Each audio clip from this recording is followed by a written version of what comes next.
Hey everybody, it's Bust with Battles with Bust number 570, and today we're doing battle with Where's Udyr? And so Udyr would actually love it if he was in this deck. I miss our old bear friend. He was a great time for me in the sets of old, and it's a real bummer that he got rotated out before the big card coming out of the, I guess not the new set, but out of the variety patch, the Blade-Bound Berserker. And so if you're not familiar with this, since nobody played during the variety patch, it's when you play a slow spell onto a single target, you copy it onto the Blade-Bound Berserker. And so this did catch a bit of attention with the release of the Dreamlit Paths and the new card that converts your attack to health and then gives you Formidable. But the thing that immediately comes to mind to me for this guy is two separate things. Number one, the stances.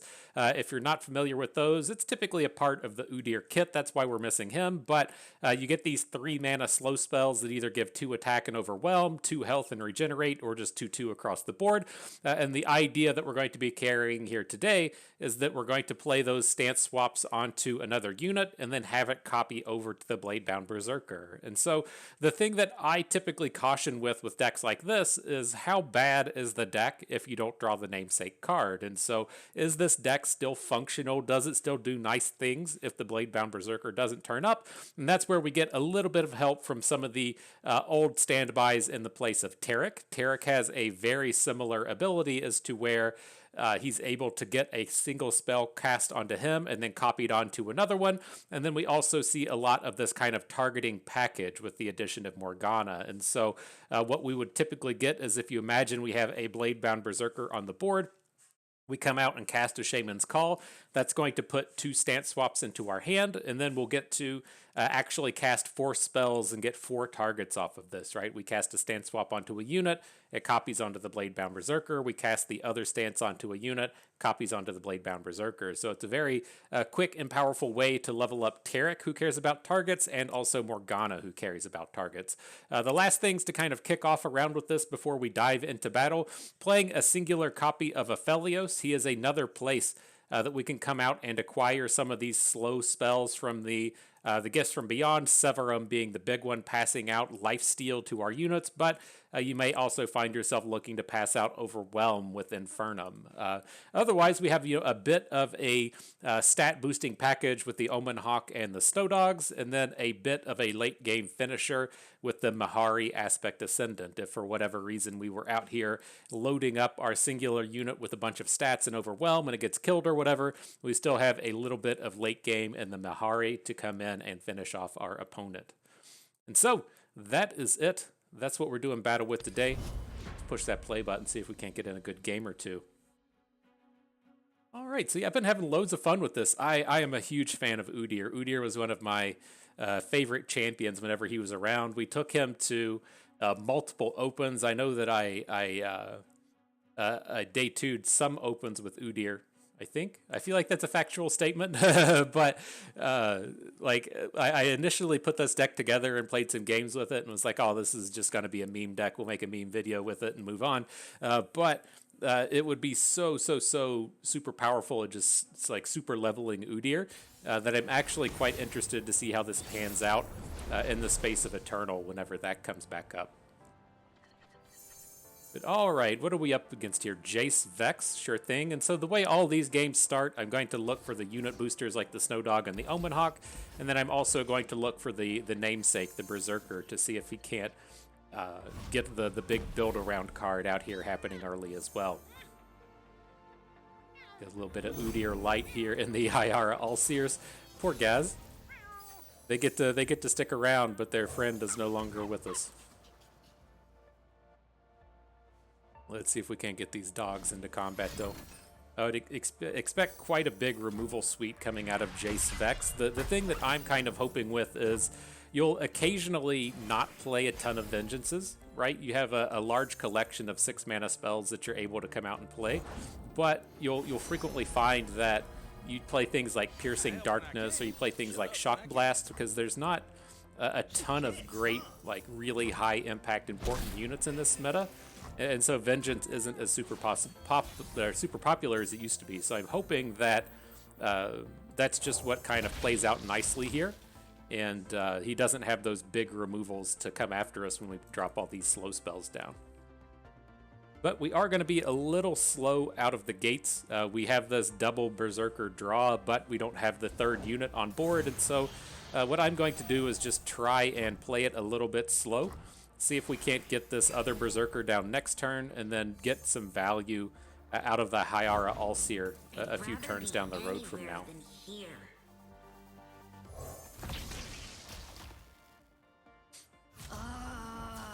Got that Deathless Vex, scary looking guy. I think we can still just come at him. Right, we're going to have this big blade-bound Berserker. You can load him up with a bunch of stats, get that in front of Vex, and then there's a decent chance he's just going to die at the end of combat, but if he doesn't do too much here, if he just lets it stick around too slow, we are about to try and pop off with these Allseers and potentially level him back up. The other thing to kind of keep in mind with this board is we can look to play Ram Stance. Ram Stance does 1 damage to all of the units, and we could use that to clear out Vex. I'm not entirely opposed to it. The thing I would rather see is like the Legion of the Severed is what's problematic. Like we can attack with Taric with the Berserker and give the Berserker tough, but it's still a little bit too small. And so I think we have to just try and be mana efficient here and get these Allseers up and running, get our spells out here and copying. And if we're just trying to play for board, we're just gonna lose to this guy. And so the Jayce Vex deck should be much more aligned with playing towards a late game. Yeah. Bummer.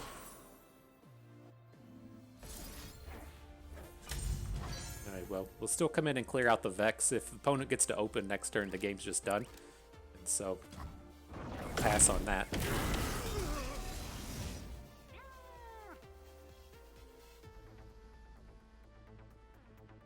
But we might still get a little bit of opportunity to recover here. We can look to, say, get the Wanderer and Taric down this turn, and then the next turn play the second Allseer. Maybe we'll finally get finally get one of these stances on the board. It wouldn't be that bad.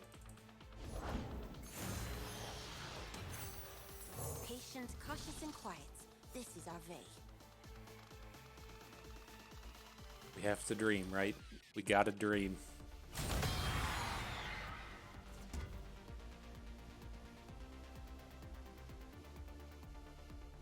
Say it was all a dream.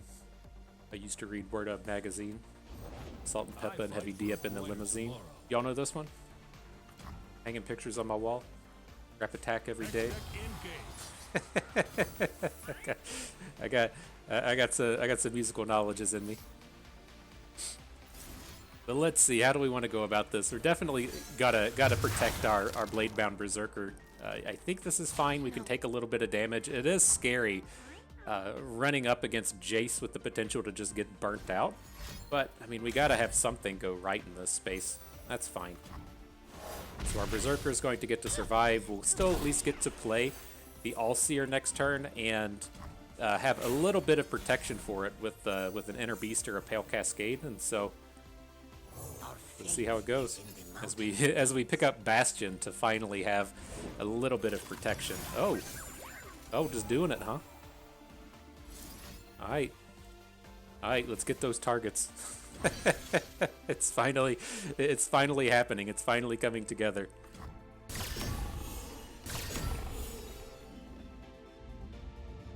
Curious to see what happens here. It's a very interesting place to just pass.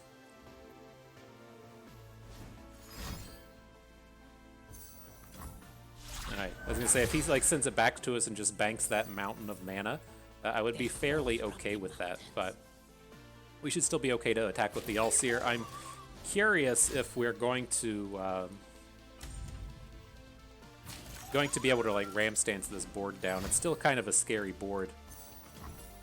It does feel like we're finally about to pop off though. If we get to untap and get Taric down and not get burned out of this game.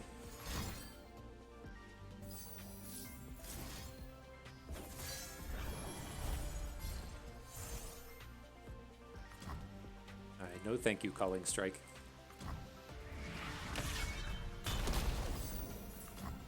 Why did he still die? What the fuck? Oh, was it? Oh, I was thinking in terms of quietus. Yeah, kind of is what it is. Probably just dead at this point. They have such a large amount of removal in these decks. Yeah. Okay. GG. Yeah, that is one of the issues with this, is just that if that vengeance didn't get to stick, we would have been in a little bit better shape. But is what it is. The other thing I'll say with this is you absolutely cannot beat the Elder Dragon. It's such an obnoxious point within this meta. There's just so many decks that can't beat the Elder Dragon. It's so annoying to like get everything set up and running and then just run into the Quicksand Dragon and stuff. And so it's just one of the things that, like, as to why I would understand why Riot is very reluctant to add new cards into the game is that dragon, the Quicksand Dragon, most certainly needs to be adjusted. And the thing that I've been thinking of in recent times is what they did to Hate Spike. With Hate Spike, if you're not familiar, it used to just be, slay a unit, kill one of your own units to deal 3 to another unit, and then you put a Husk on board, but they edited it to where the Husk thing only happens if Evelyn started in your deck. And, like, it's always been a major pain point with cards like the Elder Dragon. I was very surprised that it took to getting to the Elder Dragon with that deck building clause before like something was just completely obnoxious, right? So like as far as the Runeterra champions go, some of them are just kind of fixed on their own. So if you look at something like a 2, 3, 4. this is just too slow. I think he's playing a Tristana deck. He's not playing a Teemo deck, so he's not super critical to take down, but I will hush Teemo if that's all he attacks with. But no, like some of the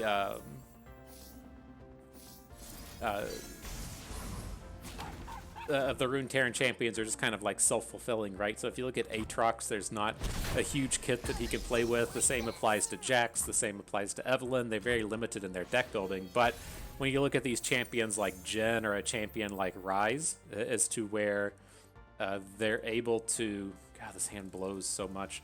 I'm very tempted to just put a bunch of stats onto this Snow Dog.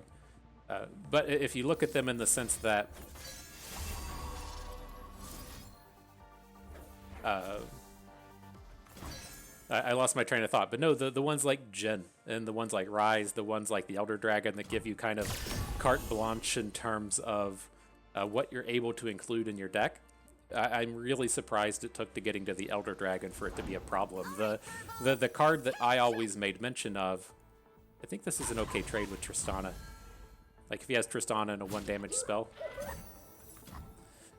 was in Magic with the Stoneforge Mystic. And what they talked about in Magic with Stoneforge Mystic is after the printing of Batterskull, they had to design every single equipment that was printed with Stoneforge Mystic in mind. And I feel like as soon as that we started to see these Runeterran champions, like Rise was the first, or I guess Rise was maybe the first one, like that was just going to be a problem. That was going to be a thing that, Runeterra now had to care about, and that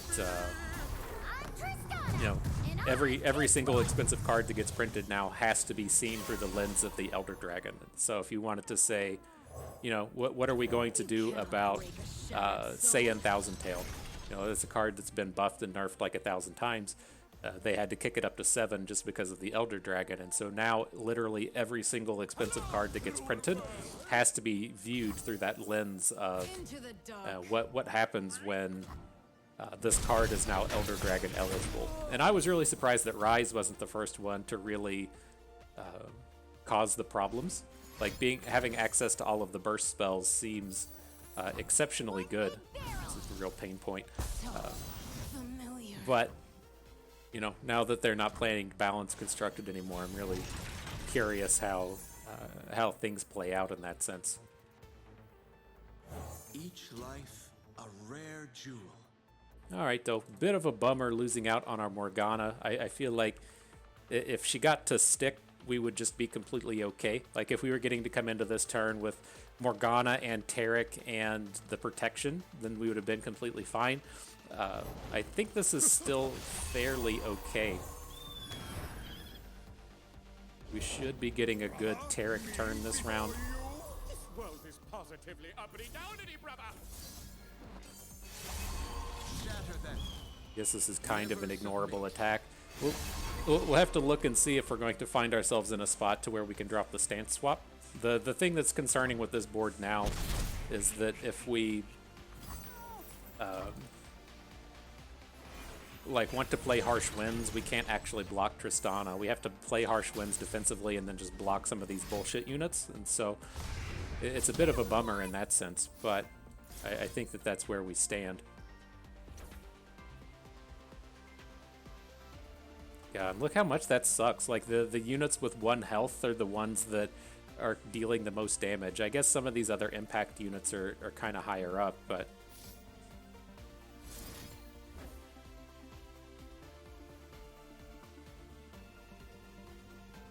This guy down here at the end is dealing 6. Fade and be gone. Jesus Christ. Alright, we can't fall to 1. It's too easy to die to like a pokey stick, but I guess this is okay. Maybe we got too aggressive with our Morgana. Like, if we'd been able to just take that 1 hit, I don't even remember how much damage she prevented, but if we had been able to get Morgana on the board, maybe would have been a little bit safer. But it's not to say that we're out of this game, right? We're going to drop this Hyara Allseer. We're going to put Overwhelm onto multiple units this turn, and then we can actually just stun him out of combat if we want. So I think that's probably the safer way to go about it, is to just put the Overwhelm down onto Taric, pass it off to the Overseer. That's 14. And then we can just stun his biggest blocker out of combat.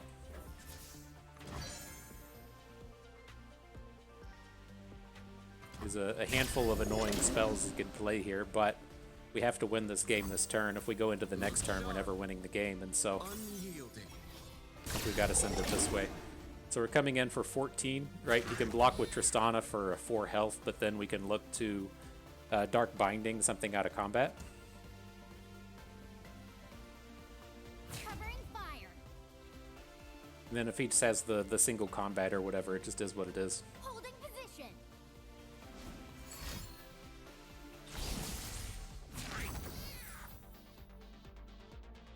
So we fall 1 short this way, but if he tries to get very clever next turn, we can actually kill him with a ram stance. And so I don't have high expectations of being able to do that, but we do have a potential win if he does dumb shit out here. But yeah, I'm curious where we would stand if we would have just taken a little bit more protection with that Morgana. Now, we did use the Morgana to take a shutdown onto Tristana, and so she actually did prevent a lot of damage, even though that she died in combat. But we could have... I'm not certain if we had a block for... I'm not certain if we had a block for the Tristana there that would have prevented a bunch of damage. But that would have been nice, right? Rolling into the next turn with the Taric Morgana on board and copying a spell onto her. Just having that little bit of protection with the lifesteal unit running around might have been enough. But that Tristana on board passing out impact to everything was fairly miserable.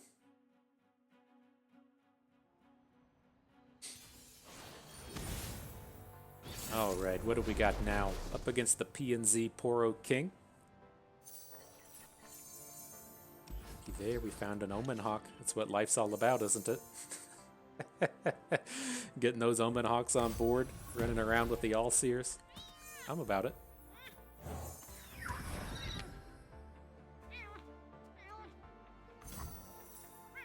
I'm still not certain why all these people decided to play PZ with the the Poro King. I'd have to pull up the deck list.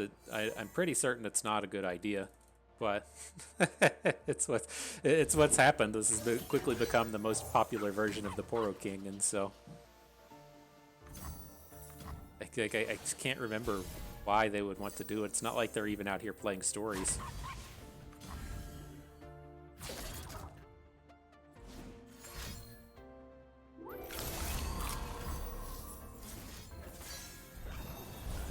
this guy off of the board. There is a bit of awkwardness here in that we had the Omen Hawk in hand, but I just kind of felt like we're never going to be able to attack with the Omen Hawk, so that card draw is just not that big of a deal. Maybe that was poor judgment. But all right, there's a big boy though. Get that 6/7 up and running just right out the gates. He doesn't even need the slow spells attached to him.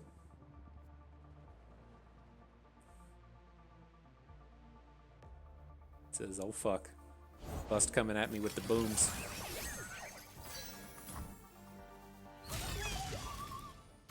think we just take this hit. We'll probably find a better round to block these Poros with the Omen Hawks, right? If he's going to like play another Poro snack, then we'll get to prevent a little bit more damage later. Beauty and life.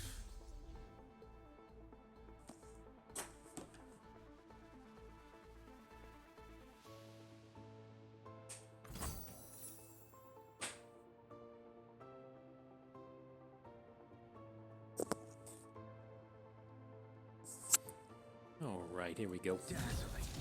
Unyielding. Get that big Taric in.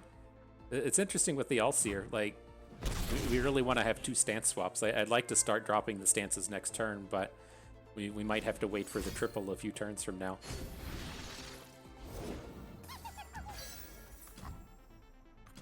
This game's just got to be done though, right? They don't have any real removal for this stuff, and so we should be able to drop the Overwhelm onto Taric.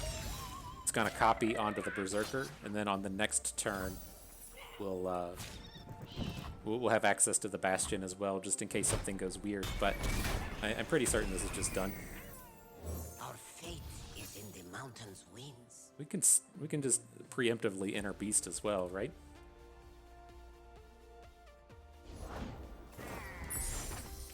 Get these things going. Things are finally up and running. So I don't think we need to go for the regenerate. We're literally never blocking. We're just going to go for the bonus stats now. And then on the next turn, we'll just give everybody Overwhelm and take the kill. It's kind of lame. Is that why people play PNZ? For the beam? I guess.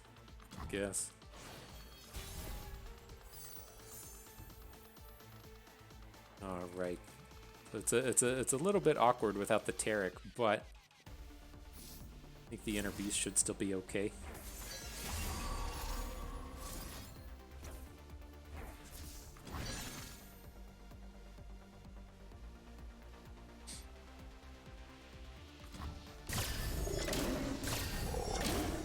It's looking good right there, isn't it? Got him. GG.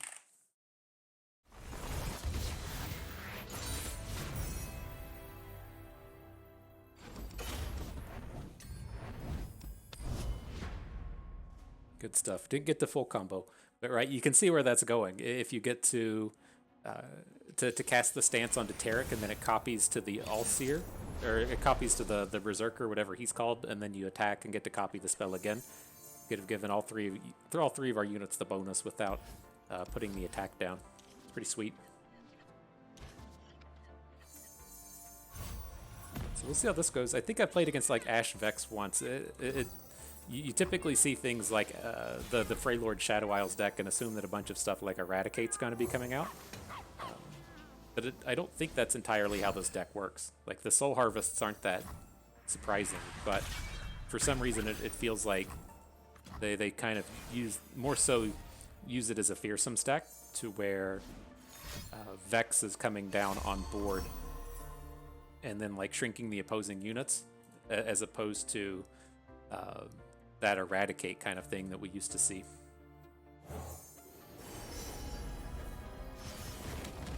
Pick up the Quicksand though.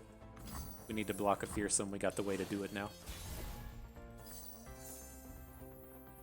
Don't worry. This is interesting though, if we should actually put the Taric down. I'm not so worried about the Eradicate as much as just having access to Inner Beast.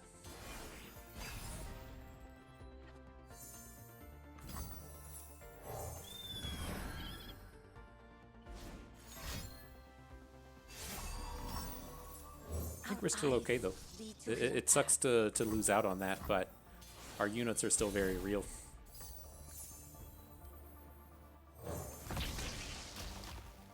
Maybe we get to do the same thing. Aimless wandering, endless pondering. That's annoying.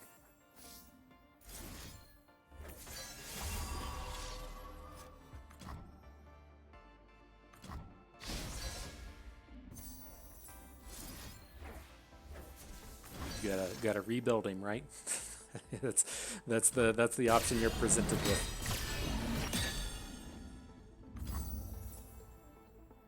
Magic guide us. You ain't scared though. It's a little worrisome seeing Grim not just take the trade. I'm not certain what else he would be on board for. Don't super care about board here. Down from the cloud-touched mountain, I am here.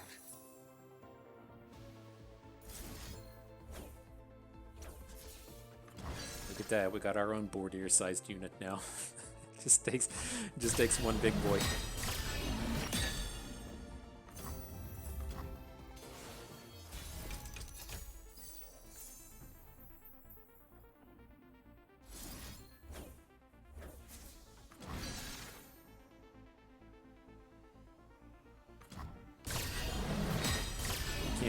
I can't wait to invest all of our resources into this All-Seer and then see the opponent just put a flash freeze down on it, Here comes the flash freeze removal spell. Do we just want to go all in this turn? It's very frightening to where he doesn't actually spend his mana, but like how are we ever going to win this game if we don't just start doing stuff this round? And so it probably is worth a Shaman's Call here. Go ahead and start passing out Overwhelms. At least make him do something.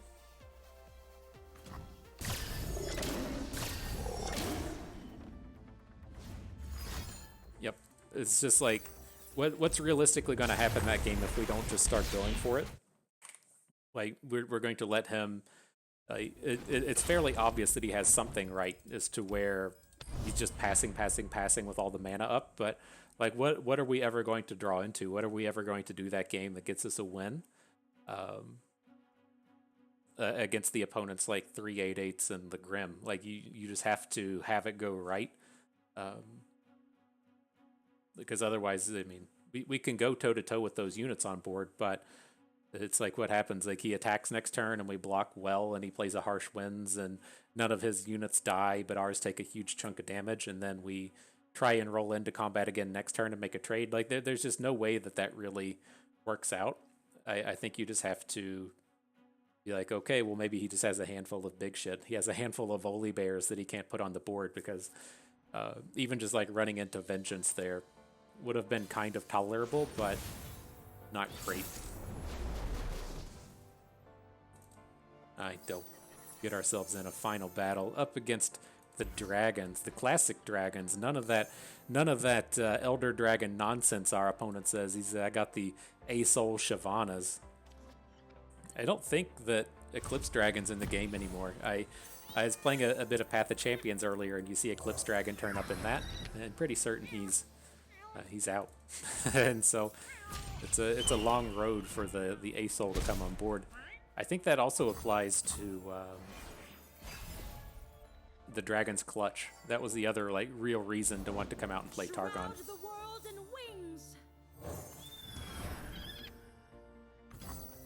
All right, so he's gonna get one turn, right? We're gonna try and challenge down this Herald of Dragons.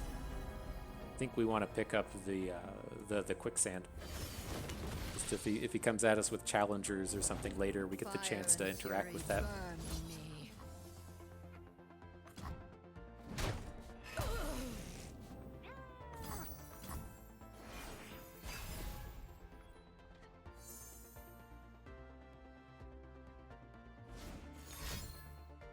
Learn to fear a dragon's rage. Suffer my fury. I don't. Another day guarding the walls.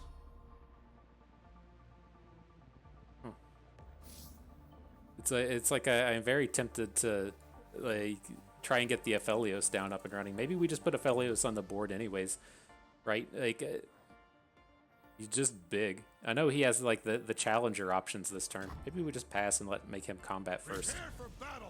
That Shyvana would be big enough to take Aphelios down.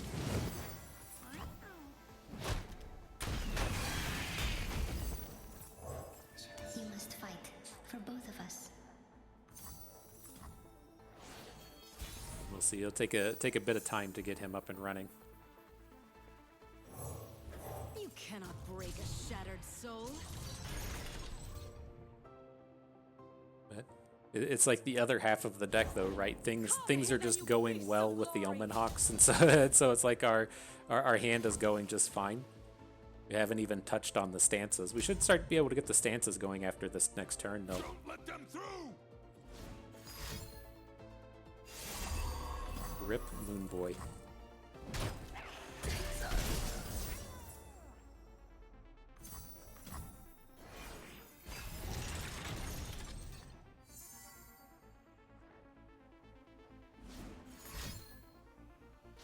Alright, I'm ready for it.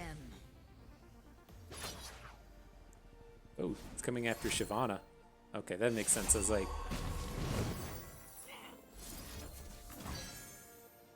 see if she gets single combated down at this point. Very likely, but we can't let him just take this for free.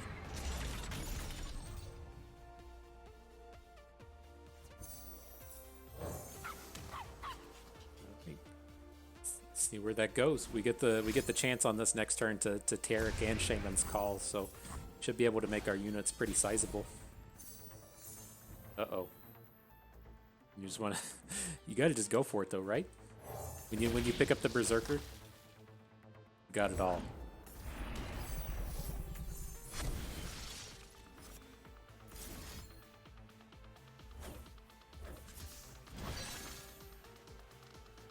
He's unfortunately not sizable enough for the protective Broodfather, but his Morgana is gonna be a pain the rest of the way.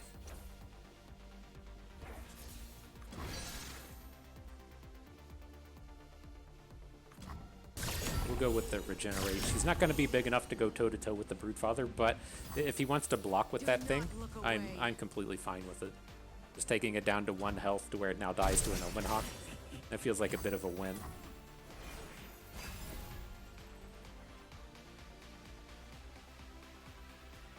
I was hoping for more stances, but it's not what we're being offered up.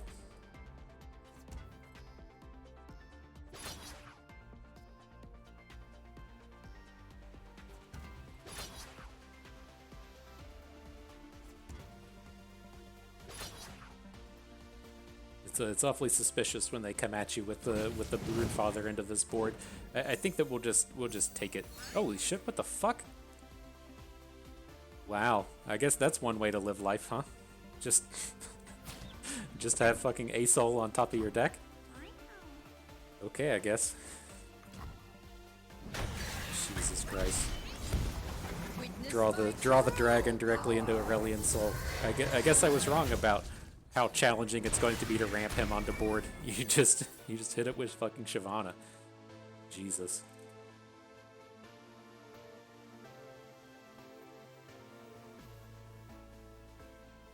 Alright, so here's where I think we're at. I think we have to go with Taric. Nice rocks. And then ASol's gonna flip. There's nothing we can do about it. Just gotta kind of hope that he doesn't run into Supernova. And then next turn we can drop Mahara, hit Aurelian Soul and something else, and then try to use the Taric spell to get a kill. Love an audience. I will fight with you, but Like, I think it's okay if he just burns through all of these shackles.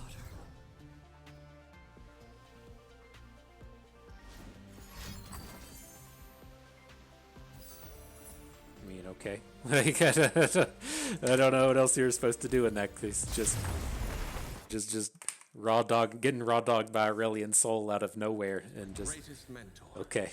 it's just the way that the video went today.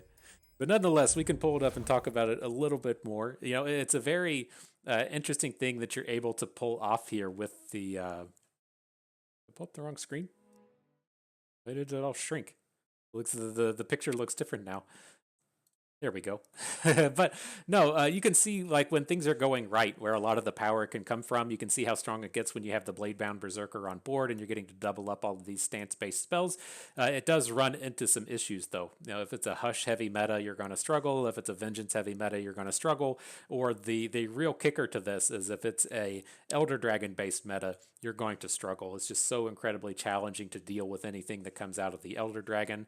Mainly just every Elder Dragon deck having access to that the dragon that does the permanent quicksand, and it's just a real pain point to have to run into with this. But if things do change, if they look different, if it comes to be a much more board centric meta to where things like Yordles are running around or Poros are running around to where it's a lot of back and forth with units and not so much, let me just see what's the most powerful, expensive thing that I can do, then this deck has a little bit of potential and interestingness that way. And what will really kind of interest me is if Udyr is back around, only needing to see 3 stances be played to get leveled up. It's something that you could really realistically turbo down an Udyr on like turn 4 or on turn 5 and get a flip and maybe do something like that. Because with the Udyr decks in the past, you had to rely on strikes, and so you would be playing your Udyr, picking up the stance, using a strike to make the stance cost 0. You'd put that on your Udyr and then you'd attack with him and pick up a new stance. It was like a big, like slow, value-y kind of grind. But with these Blade-bound Berserkers running around, just playing the one stance and having it double and only needing one more to flip Udyr, and then having that second stance you play give him the flip and getting +4/+4, and it's just a huge, very fast level up scheme that he has access to. And it seems like it should be very interesting and very powerful. And so cool stuff there. Otherwise, this should maybe just kind of be an Aphelios-based deck, getting access to the moon weapons. I haven't quite decided if it belongs to be more Morgana heavy, since we can get all of the targets, or if it should be access to Aphelios with the moon weapons. Because if you don't want to play Aphelios, you can still come out and play the glaive, whatever it's called. What do you call it? We don't play tons of Aphelios, the Gifts from Beyond, and so you can get access to that utility package without actually playing Aphelios, finding the ways to pass out Lifesteal and pass out Overwhelm, doubled up through the Blade-bound Berserker. But nonetheless, good set of games. I had fun with that. I hope you did too, because that is going to do it for us today. So hope everyone enjoyed the video. Hope maybe learned a thing or two along the way. You had a good time watching. This is Bust to Me. Thank you for being here.